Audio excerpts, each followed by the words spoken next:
Welcome to the INFOWARS Nightly News. I'm David Knight. It's Friday, August 23rd, 2013. Now, our top story tonight is, what actor is going to play Batman? I'm sure that was what was on your mind. With war about to break out in the Middle East, which could turn into a world war, with the White House pushing for a race war here at home, and with the government spying on your every move and breaking every law to do so, the most important thing that was trending on Twitter and the mainstream media today was, who's going to play Batman? A lot of pushback that Ben Affleck has been chosen perhaps to play that. You know, it's hard to believe that the really important issues are not being covered, but it's also hard to believe the way these important issues are being spun in the media.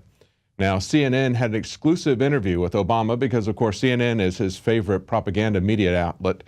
And he had these comments to say about what's going on in Syria. He believes that he's got a Gulf of Tonkin incident in Syria that he can use to start another war. He said, Assad's forces have used chemical weapons, and the time within which a decision about such an action must be made has been shortened. In other words, as the headline says, key decisions are nearing on both Syria and Egypt. Now listen to this other quote that Obama had.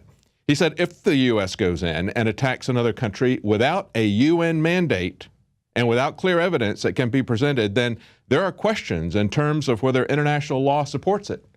Do you hear that? It's just like Bush #1 in the first Iraq War. He said, if this is done without a UN mandate about international law, well, what about American law? What about a declaration of war from the U.S. Congress? Doesn't care. Doesn't care about that, just like Bush didn't care about that. You think there's a difference between Bush's and Obama? Do you think there's a difference, for instance, between Obama and McCain? Think about this. We've got an attack being set by for a Syrian invasion in motion following a reported chemical attack. This is a story from INFOWARS.com. Kurt Nemo writes, he's got a quote from John McCain. This is what McCain says about the war. He says, it's a long past for the United States and our friends and allies to respond to Assad's continuing mass atrocities in Syria. Really? Continuing? With decisive action, including limited military strikes to degrade Assad's air power and ballistic missile capabilities, said John McCain, the other choice that we were presented with in 2008. So Obama wants to move in as long as we've got the UN approval and don't break any international law. But of course, McCain wants to go in right away. So the next time you have an election and somebody is trying to push on you that you should vote for the lesser of two evils, just understand there's no difference in the foreign policy between the Bushes and Obamas and the McCains. They're all the same. They're all doing what the military-industrial complex wants them to do. And there's evidence now that the U.S. is not even waiting for even the UN to okay this. There's a report from Max Slavo based on an article from Le Figaro. The title is, Hundreds of American troops and CIA operatives have entered Syria. He says, if the following from France's second largest newspaper, Le Figaro, is accurate, then we must assume that war is now a foregone conclusion. According to our information, the regime's opponents, this is Le Figaro saying this, supervised by Jordanian, Israeli, and American commandos moving toward Damascus since mid-August. This attack could explain the possible use of the Syrian president and chemical weapons. According to the information presented by Le Figaro, the first trained in guerrilla warfare by the Americans and Jordan Syrian troops reportedly entered into action since mid-August in southern Syria in the region of Deraa. A first group of 300 men, probably supported by Israeli and Jordanian commandos, as well as men of the CIA, crossed the border August 17. A second would have joined the 19th. And the French paper suggests that perhaps the Syrian government launched the gas attack because of this invasion.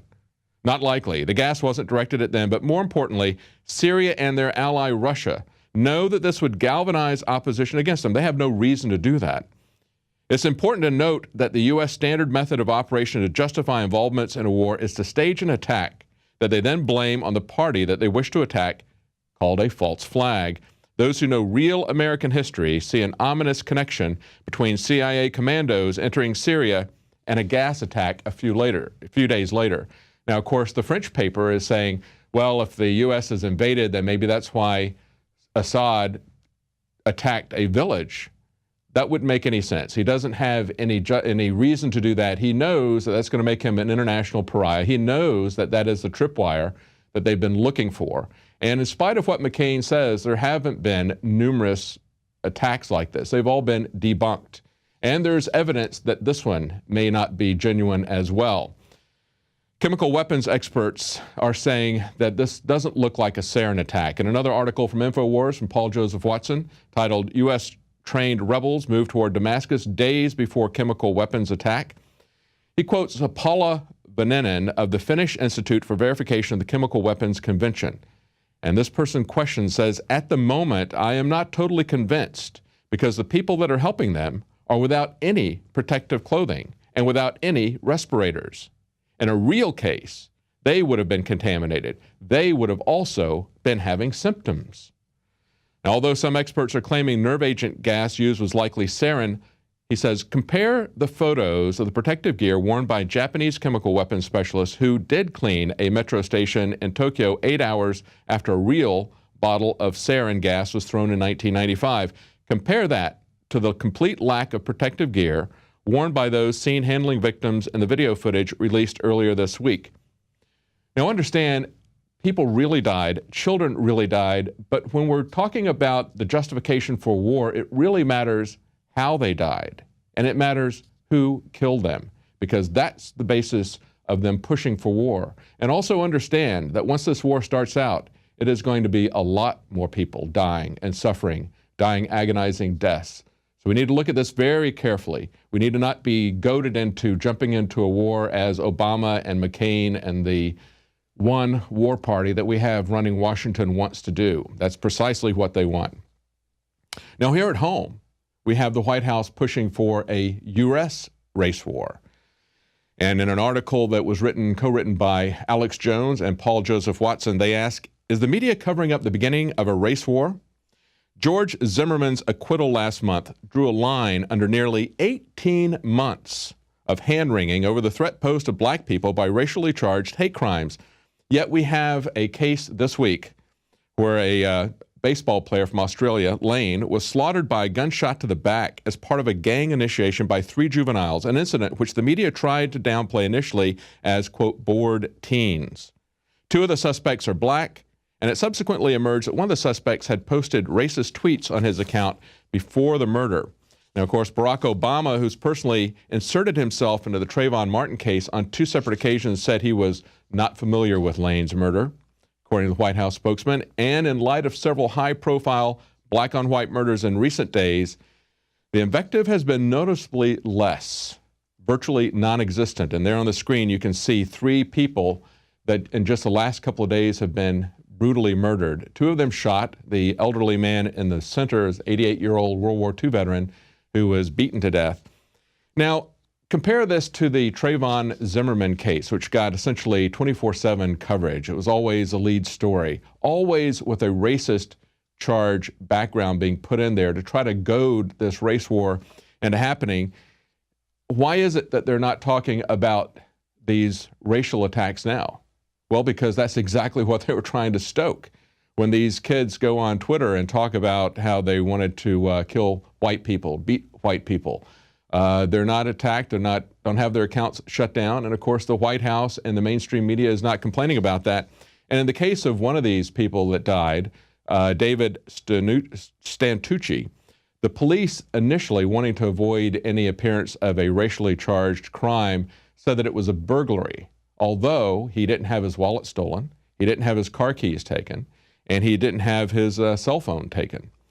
So they're going to every length that they can to ignore this, to downplay this when it is black on white, but when it is white on black, possibly, they try to play that up into something that, in the case of Zimmerman and Trayvon Martin, a jury agreed did not happen.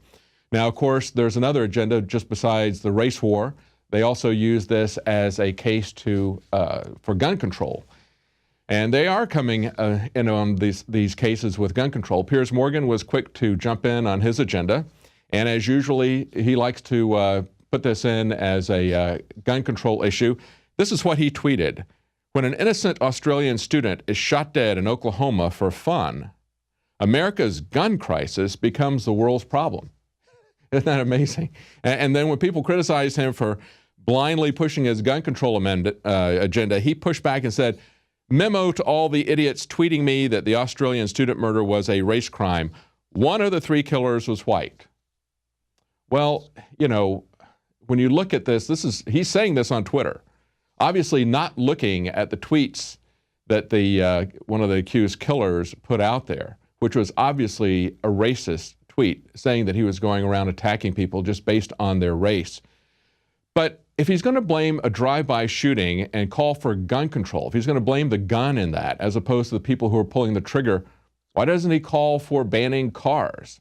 You can't have a drive-by shooting if you don't have a car. The car was every bit as much of an instrument in the drive-by shooting as the gun was. But, if you take away the gun, if you take away the car, they're just going to ambush people and kill them with a machete if they have that kind of hate that's been stoked by the mainstream media and the White House over and over again for a year and a half in the Trayvon Martin case. Now, why do they need a race war? Why do they need that kind of distraction? And why is the Homeland Gestapo building up for a massive civil war? Well, we have an amazing memo that was released today. It was covered on INFOWARS.com. It was written by Greg Palast. And the title of it is The Confidential Memo at the Heart of the Global Financial Crisis. And what he points out is that he got this memo sent to him from somebody. He says, when a little birdie dropped in the end game memo, is what he calls it, through my window, its content was so explosive, so sick, and just plain evil he couldn't believe it, but he actually did go through and verify it. And this is what's interesting about it. The players, the Treasury official playing the banker's secret endgame was Larry Summers. And of course, Larry Summers is Obama's choice to become chairman of the U.S. Federal Reserve. And if the memo is authentic, he says, then Summers shouldn't be going to the Fed. He should be going to the prison. But he verified it as being authentic. And the interesting thing about this memo is that it is from Timothy Geithner, who was a leading player at the Federal Reserve in New York during the TARP fiasco, and is now Treasury Secretary under Obama. And this is what the memo said. He said, as we enter the end game of the World Trade Organization financial services negotiation, I would believe it would be a good idea for you to touch base with CEOs. He sent this to Larry Summers, and he points out here that if Larry Summers had called him, that would have triggered, under U.S. law, a public law. So what he does is he puts the phone numbers of the people, these few bankers that he wants to get involved in there. Of course, one of them is the criminal John Corzine. And the whole point of this was the end game essentially was to deregulate the banks with Glass-Steagall and to allow them to create these financial derivative markets, which, as he points out, J.P. Morgan would soon after this memo have an $88 trillion pseudo security on their books, because of course those derivatives are not worth that much money. They can claim that they're worth that much money, and then they go around to different countries and tell them that they need to be bailed out or else. And then once the countries do that, then they declare those countries financially insolvent, lower their credit ratings, and then take over their countries, as we've seen time and again. In Italy and in Greece, we see Goldman Sachs people being put in positions of power and taking out democratically elected leaders. Now, if you want to know what these preparations for martial law look like, what the federalization and the militarization of the police look like, take a look at this report from Jakari Jackson. Another active shooter drill comes to Central Texas. If the feds weren't involved, why was the Department of Homeland Security in attendance? However, I think a representative from Homeland Security came just to oversee what we're doing. Not oversee, they don't have anything to do with it. Yeah, I just came to check. Yeah, And why don't the heads of the police and fire department know about it? Is it true that the Department of Homeland Security was here to observe this event this morning? To my knowledge, no, sir. That's not true? No, sir. Not that I saw. They were never here. That's tonight on PrisonPlanet.tv. On our final piece of news today, we have an update on the NSA spying scandal that involved all the big internet companies. The Guardian reports that the NSA paid millions to cover PRISM compliance costs for tech companies. The NSA paid millions of dollars to cover the costs of major internet companies involved in the PRISM surveillance program after a court ruled that some of the agency's activities were unconstitutional. An NSA newsletter entry marked Top Secret, dated December 2012, discloses the huge cost that this entailed, and it said last year's problems resulted in multiple extensions to certifications expiration dates which costs millions of dollars for PRISM providers to implement each successive extension. These are costs covered by something called a special source operation. And the disclosure that taxpayers' money was used to cover the company's compliance costs raises new questions over the relationship between Silicon Valley and the NSA. Since the existence of the program was first revealed by The Guardian and The Washington Post on June 6th, these internet companies have repeatedly denied all knowledge of it and insisted that they only handed over user data in response to specific legal requests from the authorities. Well, notice a few things about this. First of all, this was a ruling by the secret FISA court. Now, this is a court that has doesn't have two different sides arguing the case. There's no publication of their decisions, and yet they maintain that these decisions alter not only our law, but alter the Constitution, that they're setting precedents, but nobody sees these decisions. So, of course, nobody knew about what was going on. And we're told that there's oversight about what the NSA is doing. Well, clearly you can't oversee something that you don't know anything about. But it's even worse than that. Obama is telling us, blatantly lying to us, saying that there's not even any question about what's going on with the NSA. At some point, does the technology outpace the laws that are in place and the protections that are in place? And do some of these systems end up being like a loaded gun out there that somebody at some future point could abuse? Because there are no allegations. And I am very confident, knowing the NSA and how they operate, that purposely somebody's out there trying to abuse this program or listen in on people's email. You're confident in that? I am confident in that. Did you hear that? Obama said there's not even an allegation. There's been plenty of allegations. There's been allegations that the tech companies were in on this, and that's what this proves as well. It proves that these internet companies were involved from the beginning in this program. And for those of you who don't think this is a big issue, so maybe some Republicans who love the security state, notice that this is millions of dollars that are being spent on this. Maybe that'll get your attention. Well, that brings us to today's quote, and that is from Tom Brokaw. He says, "A common lament of the World War II generation is the absence of personal responsibility." Well, if you're not a Prison Planet supporter, please consider doing that. You can share that with 10 people. It's a great way to wake people up. We're fighting in this information war. We're trying to keep real wars from happening. We're trying to wake people up to the false flags, the false information that you see out there. You may not learn who the next Batman actor is going to be, but you're going to get information that you can use, information that will help each other. And you can share that with up to 10 people at a time with just one subscription. Now, coming up right after the break, we've got Gigi Arnetta talking to Syrian Girl, getting another perspective on what's going on in Syria that you won't hear in the mainstream media. Now you can watch Alex Jones live at INFOWARS.com/show. You'll find links to all of our content there and a free 15-day trial for Prison Planet TV. You can also browse the network, the INFOWARS Nightly News, and over 60 movies and documentaries all together in one place. You can watch the Alex Jones radio show live as it happened. So check it out, INFOWARS.com/show. Many anthropologists and archaeologists believe that before man even discovered the power to harness and use fire, we were involved in agrarian activities. That is, taking the seeds of plants and then replanting them to produce more. The very foundation of our modern civilization and human culture is centered around the planting and cultivation of edible plants. Here are some of the amazing deals at InfoWars Seed Center at InfoWarsShop.com. The Survival Seed Vault by My Patriot Supply features only the finest survival heirloom seeds for a robust and hardy garden, even in the toughest times. We also have starter varieties of the deluxe seed packages for fruit, salad, salsa, peppers, medical herbs, and more. Go to the InfoWars Seed Center at InfoWarsShop.com. And remember, the revolution against tyranny is growing.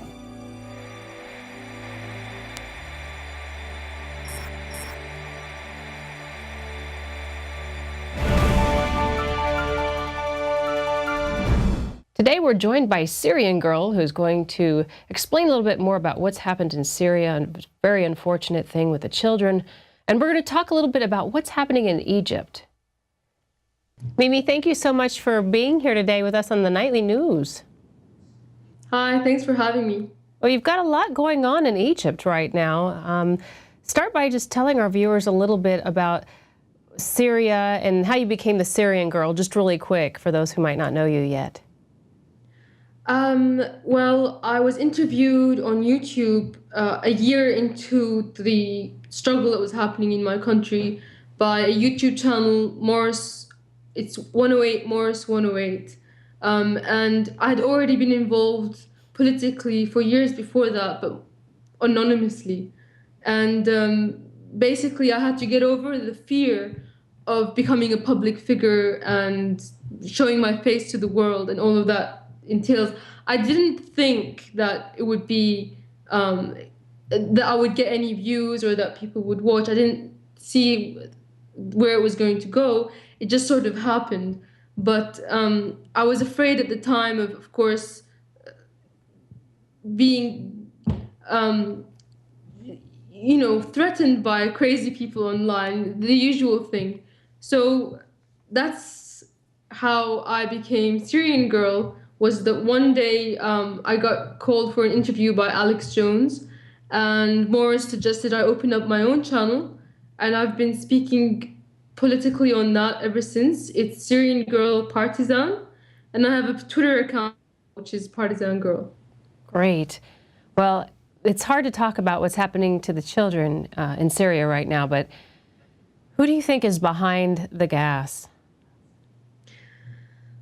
Well, I think since a year ago, the people who even brought up chemical weapons before any incident occurred, before anyone suggested that they might be used, or the conflict would even reach this point, was the US government and Obama, and then again Israel at the United Nations. And there was no indication before that, and I think the agenda was clear to make serious chemical weapons an issue, because the game plan is always to try to disarm nations from their weapons of mass destruction, and which are a deterrent against aggression, because of what they can do. They are city destroyers. So of course an invading army would be afraid of that. So that's been the trend for Iraq. There was disarmament before invasion, and for Libya as well. And of course, Afghanistan, Somalia, they never had WMDs to begin with. So they were an easy target. So going back to Syria and who I believe did this, I think that I'm not going to put the blame on any specific group inside Syria, because it doesn't exactly matter if it was Al-Qaeda, if it was the FSA, if it was like corrupt people. It could have been spies, for all we know, that could have come in from anywhere. And as you know, the borders are wide open. But I think that the agenda behind bringing up chemical weapons and trying to push it in the UN is clear, and it's clear who benefits from it. And that is the global elite who have taken over the US government and have basically brought many nations to their knees, and many nations to work against their own people's interests and follow the global elite's interests. And that's who I believe is behind it. As of last night, I know that no one particular group has really come forward on this. What do you think about Iran? It's really quiet over there. Iran? What I believe of most of the nations that we see is that the nation states, if they're not controlled, if they're independent, they're going to act in what is their interests. And that's not always the right thing. And sometimes it is the right thing by them, and it's within their right. So on Iran, I would say I support Iran in its struggle against imperialism, or in a struggle against being taken over or suppressed. And Syria and Iran are allies, of course. But I'm not going to say that all of Iran's actions across the Middle East have been helpful against imperialism. For example, in Iraq, Iran actually worked with the Americans invasion inside Iraq in order to suppress any resistance movement and to create sectarianism. And you could say that it's worked in Iran's favor in some ways, but I think in the big picture, it works against everybody's favor. But again, Syria and Iran are allies. They have a mutual defense pact. And the assaults against Iran's sovereignty is something that anybody who believes in people's right to sovereignty, to independence, should be opposed to. Well, and so with that being said, Egypt is it's all over the place. There's so many things happening there. Where do you start to break it down, and how does Syria fit into the equation with what's happening in Egypt right now? Well, for decades, a lot of the Middle East have been living under dictatorships or monarchies. And some of those dictatorships and monarchies were the greatest allies of the US. And some of them were the worst enemies. And some of them were allies and then enemies. So to say that the US wants democracy in the Middle East is very naive. And in 2011, we saw these Arab Springs happening, as they call them, all these revolutions happening all over the Middle East, only they replaced a lot of the secular governments with theocratic Islam-based governments. Now, as I don't think that it's in any country's interests to divide their nation by making the figurehead just one religion, any religion. It's not specific to one religion. So the reason for that was twofold. You could say that Qatar and Saudi Arabia were funding a lot of these revolutions and were making them happen because they wanted to sponsor, especially Qatar and Turkey wanted to sponsor the Muslim Brotherhood, which is one of the political movements that have never really taken power in the Middle East up until now, 2011, but have always attempted to do so since 40 years or more. So in Egypt, you had the Muslim Brotherhood in power under Morsi, and his government was extremely unpopular. And why was that? Why was it unpopular? And why do you think it's taken so long for the Muslim Brotherhood to get into power? Well, it's an unpopular movement. I mean, it's people look at it under suspicion. They see it as the worst of two evils. I'm not saying they don't have support. They do have support, but they don't have support of the majority, at least not in Egypt. And it's clear by what happened in the second time, the second spring, maybe they'll call it that, but actually they're calling it a military coup. But I want to say that... well, over there maybe, but not here apparently. Obama doesn't want to call it a coup. Well, with the return of the military government, like Egypt was before the Muslim Brotherhood was under the Mubarak regime, which was despotic and which, was pretty much one of the pawns of the New World Orders. They had a massive amount of IMF debt. Their people were not under great living conditions. So now to see the Muslim Brotherhood being pulled down and this old government returned, which of course had its ties to the US and Israel, I don't think it's I don't think we should be too excited or too happy like it's the greatest thing that ever happened. I think it's clear that it shows that secularism is still alive in the Middle East. But it also shows that maybe democracy isn't, and I say that with a lot of skepticism because I don't believe democracy is alive anywhere, nor was it under Morsi. But there's not really a change now in Egypt. There's just a return of the old way. In your opinion, what would be the first step to peace in the Middle East? I think the first step to peace in the Middle East would be to end intervention from the outside to try to take control of those countries, and occupation inside the Middle East. And when I say occupation, I don't just mean that the U.S. has invaded and has troops in a country, that should go too. That's fueling all of the problems and instigating infighting between people. But I also mean the occupation of Palestine, because since the fall of the Ottoman Empire and World War II, when the Balfour Declaration was signed and Israel was formed, which was 30% of the Jewish population in Palestine, taking 70% of the land, that was really the start and the seed of sectarianism.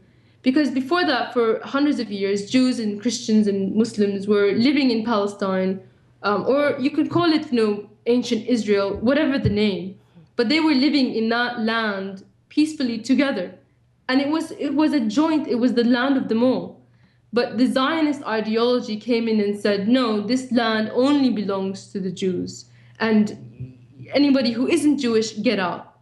And that's why you've ended up with a piece of land called Israel now that used to have a majority of Palestinians and now has a majority of Europeans that immigrated into the land and pushed the people that live there out. And that injustice is ongoing. It's not something that happened 50 years ago. There's still 3 million refugees living scattered all over the world. They're Palestinian, but the Zionist ideology is still there. So in order to preserve the idea that the land can only be Jewish, those people that still hold the key to their homes are not allowed to go back to their homes. They're not allowed, the refugees are not allowed to return to the land that is now Israel. And that seed of injustice has created an ongoing conflict.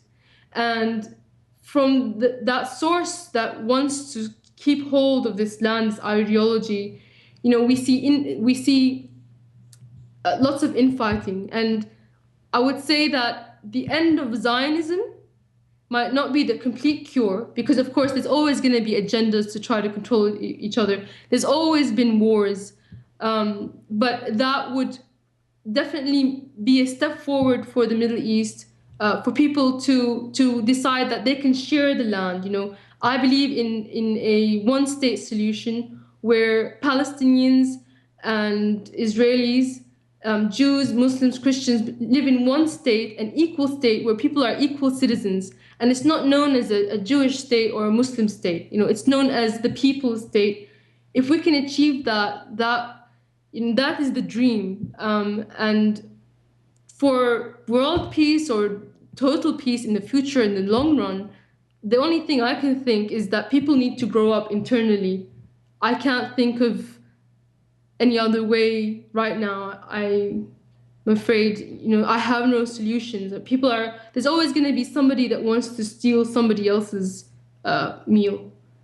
So that's until everybody grows up out of that or recognizes people like that and stops them, then we're just going to keep going the way we're going. Absolutely. Well, thank you so much, Mimi, for giving us your opinion and letting us know what's going on. And I look forward to doing this again. Thank you very much. Thank you very much, Syrian Girl. Check out her Twitter to get all the latest Syrian Girl news. And you can also go to YouTube and check that out. She's actively putting things out in the internet universe to help move forward the cause, which is for us to have global freedom, no more tyranny. And you too can help by going to prisonplanet.tv, signing up today, and giving your username and password to up to 10 people. I'm Gigi Arnetta. Join us weekly at 7 p.m. for the nightly news.